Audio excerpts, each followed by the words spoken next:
जी महाराज की जय। अथ श्री दुर्गा कवच।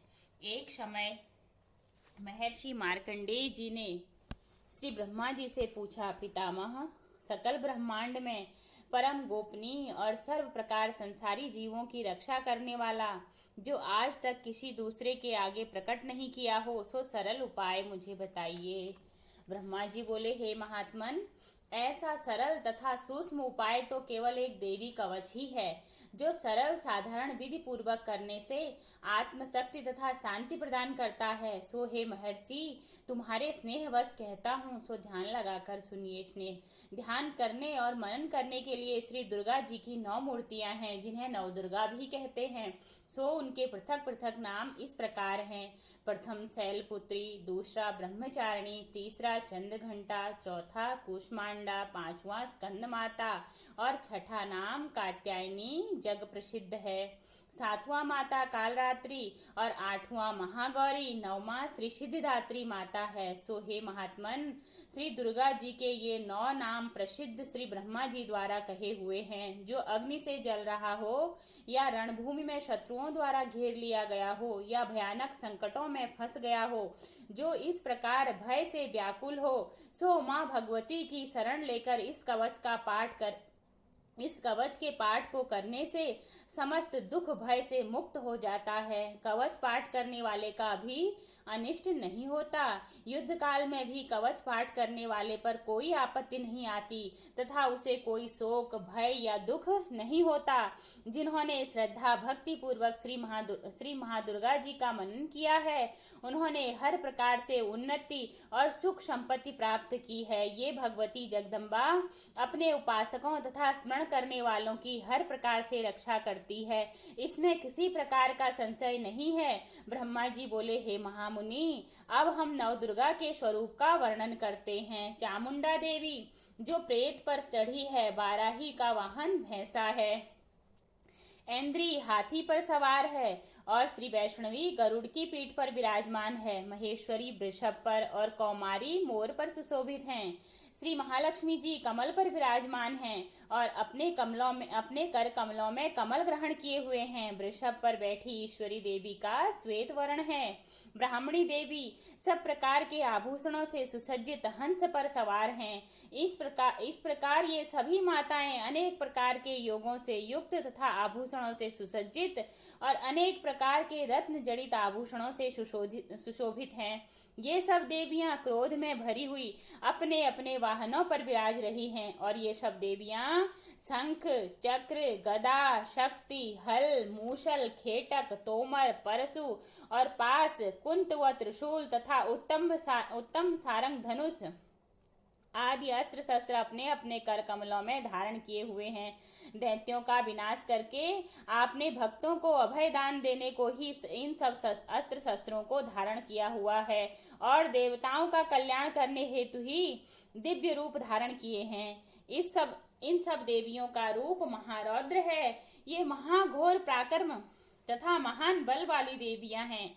हे महाशक्तिशाली माता, वास्तव में तुम महान भय का नाश करने वाली हो। मैं तुम्हारे उन समस्त रूपों को कोटानुकोट नमस्कार करता हूँ। हे महान शक्ति, तुम्हारी ओर देखना भी कठिन है। हे दैत्यों का संहार करने वाली श्री दुर्गे भवानी, मेरी सब प्रकार से रक्षा करो। दिशाओं में रक्षा, पूर्व दिशा से ऐन्द्री अर्थात इंद्र शक्ति मेरी रक्षा करो। अग्निकोण में अग्नि शक्ति और दक्षिण दिशा से बाराही तथा नैऋत्य कोण में श्री खड्ग धारणी माता मेरी रक्षा करो। पश्चिम दिशा में वरुणी शक्ति, वायव्य कोण में मृग पर सवारी करने वाली देवी मेरी सब प्रकार से रक्षा करें।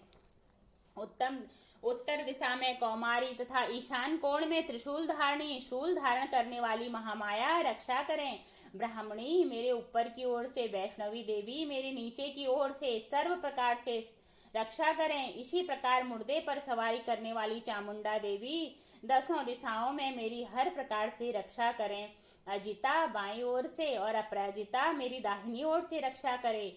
माला धारिणी मेरी माथे की रक्षा करें और यशस्विनी देवी मेरे भौहों की रक्षा करे और त्रिनेत्रा मेरे भौहों के मध्य भाग और नाक नाक की रक्षा करें। उद्योतनी मेरी शिखा की रक्षा करें और उमा मेरे सिर की रक्षा करे। नासिका की यमघंटा देवी रक्षा करे। नेत्रों की शंखनी तथा कानों की द्वारका वासिनी रक्षा करे। कालका देवी गालों की भगवती शंकरी कानों के मूल की रक्षा करें। नासिका सुगंध तथा ऊपर के होंठ की श्री चर्चिका देवी रक्षा करें। अमित कला नीचे के होठ की तथा जिह्वा की श्री सरस्वती देवी रक्षा करें। कौमारी दांतों की और कंठ स्थान की चंद्रिका देवी रक्षा करे। गले और घुटकी की श्री चंद्र चित्रघंटा माता रक्षा करें और महामाया मेरे तालु की रक्षा करे।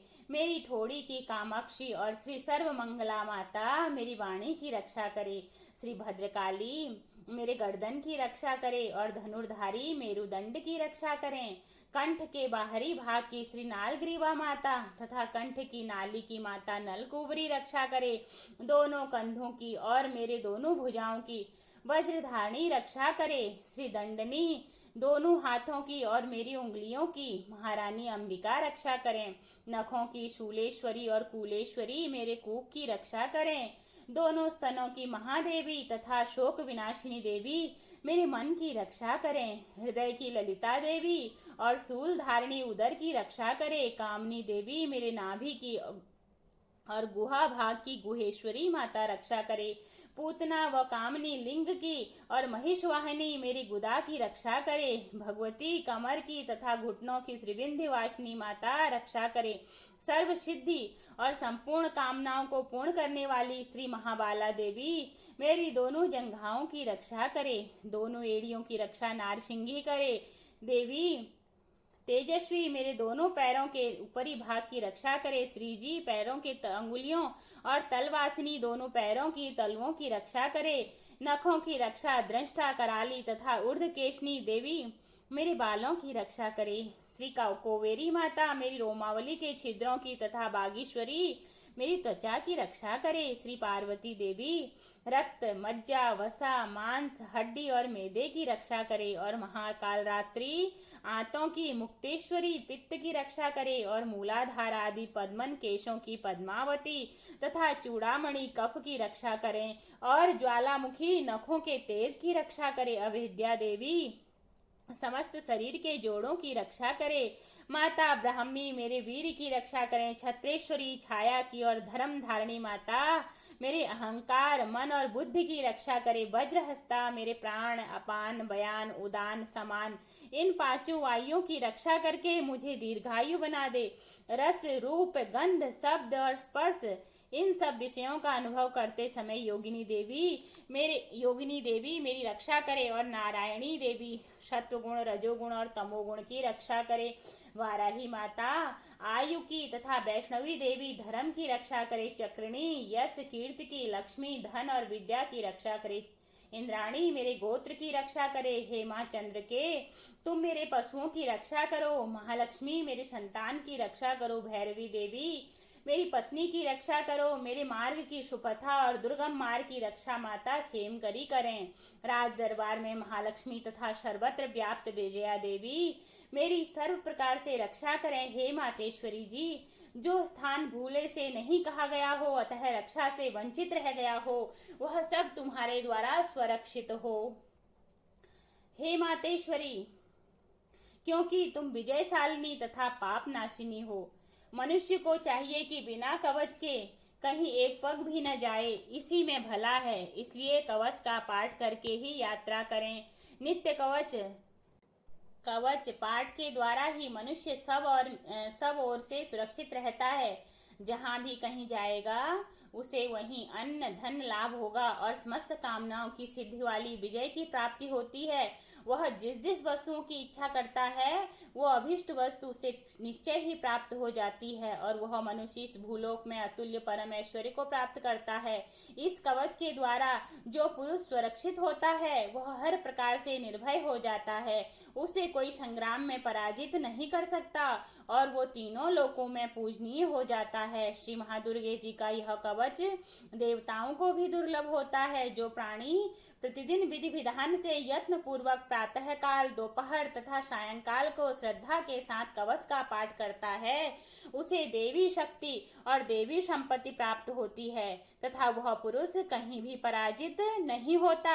वह अकाल मृत्यु से रहित 100 वर्ष से भी अधिक जीता है। उसका शरीर समस्त रोगों से बच जाता है, अर्थात कवच पाठ से लूता और फोड़े फुंसी समस्त रोग नष्ट हो जाते हैं। स्थावर, जंगम, कृत्रिम ये सभी प्रकार के विष दूर हो जाते हैं और इस पृथ्वी पर मोहन, मारण इत्यादि अभिचारक प्रयोग होते हैं तथा इस प्रकार के जितने भी यंत्र मंत्र हैं वे सब इस कवचधारी मनुष्य के आगे नष्ट हो जाते हैं। पृथ्वी पर विचरने वाले आकाशचारी, जल से प्रकट होने वाले, उपदेश मात्र से होने वाले भूत प्रेत आदि, जन्म के साथ प्रकट होने वाले देवता, कुल देवता, माला कंठमाला आदि डांकनी, अंतरिक्ष में विचरने वाली अत्यंत प्रबल बलवती भयानक चुड़ैलें, ग्रह, भूत, पिशाच, यक्ष, गांधर्व, राक्षस, ब्रह्म राक्षस, बेताल, कूष्मांड और भैरव आदि अनिष्ट करने वाले देवता भी कवचधारी मनुष्य को देखते ही भाग जाते हैं। कवचधारी पुरुष को राज्य दरबार में सम्मान और उन्नति की प्राप्ति होती है। यह कवच मनुष्य के तेज को बढ़ाता है और अति उत्तम है। इस कवच का पाठ करने वाले की इस धरातल पर यश कीर्ति सब जगह फैल जाती है। प्रथम इस कवच का पाठ करने के पश्चात दुर्गा सप्तशती का पाठ करना चाहिए। इस प्रकार पाठ करने वाले पृथ्वी और आकाश तथा वन पर्वतों के समान स्थिर होते हैं तथा उनके पुत्र पौत्र संतान आदि बनी रहती है। देहांत होने पर भगवती महामाया की कृपा से वह पुरुष परम पद को प्राप्त होता है, जो कि देवताओं को भी दुर्लभ है। वह सुंदर दिव्य रूप धारण करके कल्याणमय भगवान शंकर के चरणों में लीन होकर परम पद को प्राप्त होता है। बोलो दुर्गे दुर्गति विनाशिनी मैया की जय। जय जय श्री राम।